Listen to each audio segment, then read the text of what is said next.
ETVciens, ETVciennes, bonjour, bienvenue dans cette nouvelle édition de Face à la presse. Je vous rappelle que cette émission est diffusée sur le satellite, le câble, sur la TNT et qu'elle est en simultané également sur Internet et que vous pouvez nous suivre sur votre ordinateur, sur votre téléphone mobile et sur vos tablettes numériques. Voilà l'adresse qui s'affiche ci-dessous. Merci aux techniciens. efm-etv.com. Je vous rappelle également que cette émission est diffusée en simultané sur EFM Radio et c'est bien sûr sur la bande 96 FM. Et aujourd'hui, parmi nous, notre confrère de la presse écrite, André-Jean Vidal, rédacteur en chef des magazines de France Antilles. Bonjour André-Jean. Bonjour Jean-Yves. Bienvenue ici à ETV. J'avais une question depuis un petit moment. Vous êtes franc-maçon? On dirait que vous me dites que je suis franc-maçon. C'est une question que vous posez? Oui, c'est une question. Soyez un peu plus interrogatif. Vous avez une tête de franc-maçon. Parce que les francs-maçons ont une tête, une tête particulière. Vous manipulez un peu la presse, non? Non, mais ça peut être. On peut être pervers et manipuler la presse. On peut être taquin et manipuler la presse, mais on n'a pas besoin d'être franc-maçon pour avec tous les dossiers que vous avez sur les gens. Je sais pas si les francs-maçons ont des dossiers, mais je ne vois pas ce qui vous. Vous êtes franc-maçon? Non, moi je pactise pas avec le diable. Ah bon, bah dites donc. Je ne fais pas de rite satanique. Moi non plus. Vous non plus. Et les francs-maçons non plus, je pense. Et les francs-maçons non plus. Vous pensez? Eh bien, justement, aujourd'hui, figurez-vous que notre invité, aujourd'hui, dans Face à la presse, va tout simplement nous dire tout sur la franc-maçonnerie. Et pour nous en parler, nous recevons la crème des crèmes, celui qui est en haut, le soleil, comme on peut dire. Nous recevons Monsieur Christophe Abbas, grand maître du Grand Orient de France et docteur en sciences cognitives. Bonjour, monsieur. Bonjour. Alors, vous connaissez la tradition, on vous en a parlé il y a un instant. Dans cette émission, on demande à l'invité de se présenter pour les gens qui ne vous connaissent pas encore. Donc, vous avez 1 minute à peu près pour dire qui vous êtes à nos téléspectateurs et auditeurs. Bien, je suis, comme vous l'avez rappelé, non pas le diable, mais le grand maître du Grand Orient de France, qui a été élu au mois d'août dernier pour 1 année. Je descendrai au mois d'août prochain. Et dans le civil, je suis neuroradiologue, je dirige le service d'imagerie cérébrale de l'hôpital des 15-20 à Paris, avec une activité clinique et une activité de recherche, puisque je m'intéresse à essayer de comprendre comment fonctionne le cerveau avec mes collaborateurs. Et donc je partage tout un tas de questionnements à la fois scientifiques, philosophiques et franc-maçonniques, plutôt spirituels, philosophiques également, et je l'espère humaniste. Un beau métier là que vous avez. Alors j'avais une question, la toute première, tout simplement. Pourquoi vous appelle-t-on grand maître? Grand maître, c'est le titre consacré pour désigner le président de la fédération que constitue fédération de loges, fédération de rites aussi, puisqu'il y a tout un tas de rites initiatiques et de fonctionnement dans le Grand Orient de France, contrairement à d'autres obédiences. Et donc c'est le président du Conseil de l'Ordre, de l'exécutif, et le représentant de l'obédience qu'est le Grand Orient de France. André-Jean? Qu'est-ce que la franc-maçonnerie? Nous avons coutume de dire que la franc-maçonnerie, là encore selon la formule consacrée, mais qui résume parfaitement l'essence de ce mouvement, est une association initiatique, puisque nous usons de rites et de symboles, et donc d'une tradition qui est bientôt tricentenaire, philosophique, parce que nous réfléchissons sur les grands problèmes du temps, sur la destinée humaine, et sur l'humanisme en particulier, cet humanisme des Lumières auquel nous sommes très attachés, et philanthropique parce que le but c'est de travailler à la dignité de l'être humain et au progrès de la société. Voilà la définition en fait de... Il y a le Grand Orient et il y a la Grande Loge. Qu'est-ce qui les différencie? Et bien, il y en a bien d'autres. Il y en a bien d'autres, mais ce sont les plus connus, disons. Voilà. Oui, en effet. Alors, il y a la Grande Loge de France, il y a la Grande Loge, Grande Loge nationale française, le droit humain, la Grande Loge de France et d'autres obédiences. Il y a d'abord un cheminement historique. Le Grand Orient de France correspond à l'obédience historique qui va être créée avec les premiers grands maîtres français en 1728. 1735, ce sera le premier grand maître véritablement français qui est Louis Pardaillan de Gondrin, qui est duc d'Antin et pair de France. Et dans ce cheminement historique, eh bien, il va y avoir d'autres obédiences qui vont naître avec des rites, des philosophies, des esprits, des sensibilités un petit peu différentes. Et ce sont ces rites, ces origines historiques et ces sensibilités qui peuvent nous distinguer, mais qui forment au fond une maçonnerie complémentaire. Chacun vivant, qui enrichit en effet. Alors, on pourrait juste s'arrêter un peu à ce moment-là. Alors, il y a obédience et loge. C'est quoi la différence? Alors, les loges, ce sont les unités de la maçonnerie. Ce sont des associations, loi 1901, qui regroupent un certain nombre de frères et de sœurs lorsqu'elles sont mixtes, même s'il y a aussi des loges strictement féminines, comme à la Grande Loge féminine de France, mais en tout cas, ce sont les unités fondamentales associatives qui rassemblent dans une ville, dans une région, eh bien, les frères et les sœurs qui travaillent ensemble. Et il y a au fond ensuite la fédération de loges, la structure qui chapeaute un petit peu l'ensemble de ces loges, c'est l'obédience, que l'on peut appeler Grand Orient ou Grande Loge, et qui constitue cette structure nationale qui fédère ces unités fondamentales que constituent les loges. Donc il y a une loge par département, une loge en Guadeloupe, une loge en Martinique, une loge en Guyane? Non, il y a plusieurs loges, y compris par ville, et par région. Donc sur la Guadeloupe, en fait, il y a plusieurs loges. Il y a en effet plusieurs loges en Guadeloupe. Je crois 21. Comment se constituent ces loges? Alors ces loges se constituent, généralement, les loges préexistent en quelque sorte. Lorsque se crée une nouvelle loge, par exemple, c'est parce que soit la loge présente beaucoup d'adhérents, et il est important pour le fonctionnement de la loge de conserver une certaine intimité pour se connaître. Donc à partir d'un certain nombre d'adhérents, la loge peut se scinder. Alors c'est pas une scission, c'est ce qu'on appelle un essaimage. Elle peut créer une autre loge. Et parfois, il peut y avoir des motivations, la volonté de travailler sur un rite particulier qui n'est pas le rite d'origine, ou bien un projet philosophique, travailler sur certains thèmes sociétaux, comme on dit aujourd'hui, qui peuvent motiver cette création de loge. Alors, vous avez parlé de rite. Qu'est-ce qu'un rite exactement? Un rite, c'est un ensemble, si j'ose dire, d'usages, de paroles, qui permettent d'encadrer le travail de loge. Par exemple, comme un rite initiatique, même les rites initiatiques des sociétés traditionnelles. Donc c'est un rite que l'on hérite justement de la tradition, alors des rites qui se sont constitués au gré des 3 siècles de vie de la maçonnerie, et qui, en quelque sorte, donne une espèce, moi je compare cela à une espèce de chorégraphie, si vous voulez, qui permettent de jouer les valeurs, de dramatiser. Lévi-Strauss, lorsqu'il parlait des rites des sociétés traditionnelles, disait qu'elles dramatisaient. C'est-à-dire qu'ils permettent à la fois d'esthétiser, d'égaliser et de jouer un peu, c'est une liturgie laïque en quelque sorte, les grandes valeurs qui sont les valeurs de la maçonnerie. Donc il y a plusieurs valeurs pour chaque loge en fonction des rites? Alors, il y a des rites, par exemple le Grand Orient de France a un rite prédominant qui est le rite dit français, qui est un vieux rite, notamment le rite moderne, mais il en est d'autres. Il y a du rite écossais ancien accepté. Alors vous pouvez nous citer quelques rites, faire un petit topo rapidement, comme ça, succinct, sur les différents rites qui existent pour la franc-maçonnerie?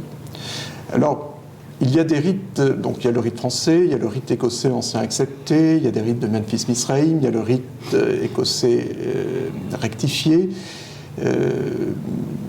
En gros, ce sont des rites qui ont un fondement commun. On retrouve toujours le même esprit, mais qui vont peut-être être plus dépouillés pour certains. Le rite français moderne est peut-être plus dépouillé. D'autres font plus intervenir un étoffage symbolique avec des références parfois mythologiques, parfois chrétiennes également, ou judéo-chrétiennes, parfois des références templières. Et donc, au fond, on pourrait dire qu'il y a des rites qui sont plus exotériques et des rites qui sont un peu plus ésotériques. Voilà. D'accord. Dites-nous en plus. Sans trahir, bien sûr, Sans trahir... Sans trahir. Y a-t-il vraiment un secret, d'ailleurs? Alors, bon, 2 questions. Enfin, je crois qu'il faut vraiment découvrir le rite. Moi, je pense que c'est... Il faut garder dans l'esprit que ces rites vont être créés par la première maçonnerie. La franc-maçonnerie, elle vient d'Angleterre et d'Écosse. au XVIIIe siècle. C'est l'origine même. C'est l'origine. L'origine, c'est vraiment l'Angleterre. Alors même si les historiens ont du mal à repérer un petit peu l'origine exacte, parce qu'il y a un hiatus documentaire, mais globalement, c'est l'Angleterre et très vraisemblablement un certain nombre de rites, justement, de métiers qui ont été mis au point par William Shaw au XVIe siècle. Mais en gros, l'origine est là. Et des rites qui sont très très peu fournis au début et qui vont s'enrichir d'une pensée, d'une mythologie, d'une récupération de pensées antérieures, qu'elles soient judéo-chrétiennes, templières, comme je le disais. Et nous travaillons, sans dévoiler, dans le temple de Salomon. Donc il y a une référence judéo-chrétienne évidente. Alors, ce que je crois, c'est votre question sur le secret l'évoquait, c'est qu'il n'y a pas véritablement de secret. Il y a eu tellement d'émissions, de livres, on peut tout trouver sur la maçonnerie. Mais il y a, je crois, un secret initiatique. Lorsque vous voulez vivre intensément et pleinement, justement, un rituel, si vous le connaissez abstraitement par cœur dès le début, vous ne pouvez pas vous abandonner au vécu plein de ce rituel. Et je crois que ce secret initiatique n'est pas un secret de dissimulation, mais c'est un secret qui permet à l'impétrant ou au franc-maçon dans son parcours, eh bien, d'adhérer existentiellement, si je puis dire, à la découverte de ces rites. Et c'est important dans le parcours initiatique. Ça ne s'explique pas, en fait, ça se vit, si je veux dire. Ça se vit, absolument. Les symboles sont importants. Les symboles sont très importants. Vous pouvez nous détailler quelques-uns de ces symboles? Il y a le compas, l'équerre, il y a le tablier, il y a le tablier, les gants, les sautoirs, les baudriers, il y a des colonnes, bon, tout un tas de symboles. Mais ce qui est important, c'est que ces symboles ne constituent pas simplement un décorum esthétique, ce qui est déjà quelque chose. Je pense qu'un rituel doit être bien accompli parce qu'il doit être esthétiquement marquant. Oui, ce sont des symboles. Ce sont des symboles. Symboles forts. Ce sont des symboles forts. Mais en même temps, ils incarnent des valeurs. Tout à fait. Et des valeurs de l'esprit. Vous pouvez nous donner un exemple Alors, par exemple, un exemple d'usage, qui, je ne dévoilerai rien de particulier, je donne souvent un exemple. C'est une conduite en loge. Lorsqu'on prend la parole, après une conférence, on ne s'exprime jamais directement vers le conférencier ou l'orateur. On s'exprime toujours vers le président de la loge. Pourquoi ? Parce que cette prise de parole doit amener les auditeurs à travailler l'idée de l'exposé qui a été fait et non pas rentrer dans une querelle conflictuelle de personnes potentielles avec l'orateur. Et donc, vous voyez, donc là c'est un symbole, si j'ose dire, de conduite interne à la loge. C'est une manière de polisser le corps et l'esprit pour éviter la polémique en loge et permettre un véritable espace d'échange et de débat, respectant la parole d'autrui. Et en fait, là, ce n'est pas un symbole visuel, ce n'est pas un symbole physique, c'est un symbole... de conduite. De conduite. Oui, de polissage. Un symbole... Par exemple, on entend beaucoup parler des compas, des équerres... est-ce que c'est des symboles aussi ? Oui, ce sont des symboles qui disent la rectitude. Et à travers la rectitude, c'est la rectitude morale, c'est l'éthique, c'est le jugement droit, en quelque sorte. Ce sont l'équilibre. À travers, au fond, ces symboles qui évoquent la géométrie, la construction, c'est l'idée d'une construction intérieure et d'une construction intérieure guidée par l'esprit, par la raison. Il y a d'ailleurs un symbole qu'on retrouve souvent, c'est le triangle. Oui. Vous pouvez nous en dire plus sur ce triangle ? Le triangle, c'est l'origine, il faut bien voir, cette maçonnerie d'origine est une maçonnerie théiste. La constitution d'Anderson, 1723, c'est une constitution rédigée par des pasteurs, Anderson et Desaguliers, qui sont aussi, par exemple, Desaguliers est membre de la Royal Society. Donc ce sont pas seulement des pasteurs, mais également des scientifiques. Et le triangle, c'est un symbole divin. Et c'est la raison divine. Et d'ailleurs, certaines maçonneries, et la maçonnerie anglo-saxonne, la Grande Loge nationale française, travaillent dans cette perspective, toujours théiste.